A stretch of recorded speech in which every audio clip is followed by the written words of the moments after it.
We've used conditional formatting in the past to create icon sets and highlight cells rules.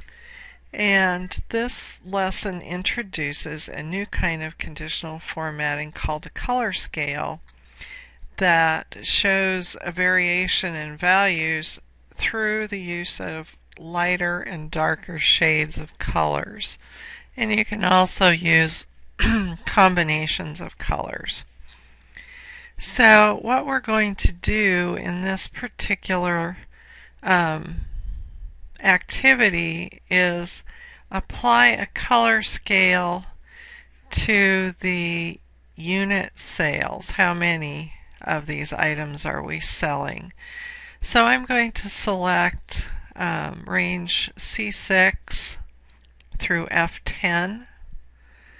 Then I'm going to go to the conditional formatting button on the Home tab, and I'm going to choose color scales. And you can see that there's a variety of different color scales, and the conditional formatting, of course, has the live preview. I'm going to choose the green-yellow color scale, and you can see as I'm hovering over that in live preview what that will look like. So I'm going to go ahead and click on that.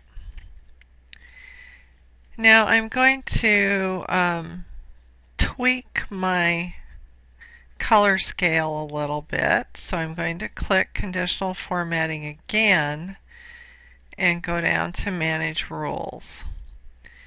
And when you're doing conditional formatting, if you need to make a change to a conditional formatting rule that you've already applied, you should always use the Rules Manager and edit the rule rather than creating a new rule, because they just kind of cancel one another out.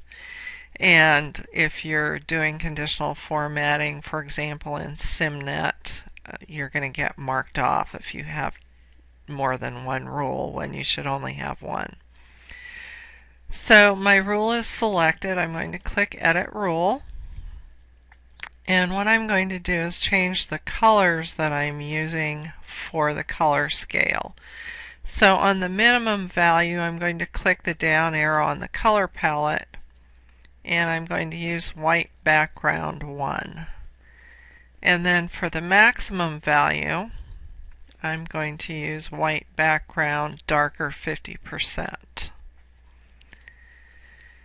Now it shows pink here, but it's actually not going to show up pink in the workbook. So once I'm done here, I'm going to click OK and OK, and then I'll click over in column H. And actually the color scale I've created is shades of gray. Okay, so we're going to create another formatting rule, and you'll remember I had created some named ranges before I started on the Scenario Manager workbook. And those are still there. And I'm going to choose dollar sales, which are the dollar amounts generated by selling the eyeglass frames. So I'm going to actually apply a highlight cells rule to this. However, I want something different than what is showing here. So I'm going to click More Rules. I'm going to make sure that the format only cells with box shows that I am wanting to use the cell value. And then I'm going to click the down arrow for the operator, and I want to do greater than or equal to, and the amount is $750,000. Then I'm going to create a custom format for this, so I'm going to click the Format button, And on the Font tab in the Format Cells dialog box, I'm going to choose Bold. And then I'm going to use Blue Accent 1 as the color. And click OK and OK. And you can see the result here. Now I can have more than one conditional formatting rule on the same range of cells. So I'm going to go back to C6 through F10 that we just applied the color scale to. And I'm going to add another formatting rule.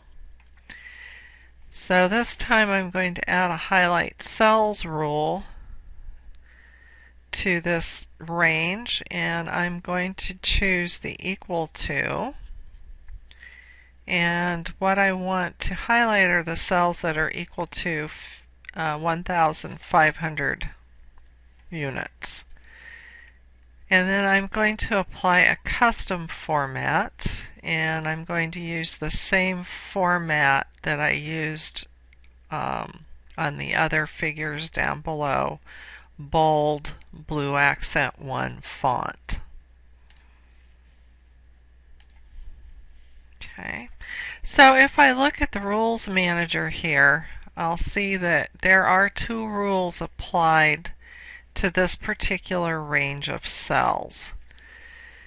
And to edit those, either one of them, you just simply select it and then click Edit Rule. And again, if you need to make changes to a conditional formatting rule that you've already applied, you need to use the Rules Manager and edit the rule. So those are some new things that you can do with the conditional formatting.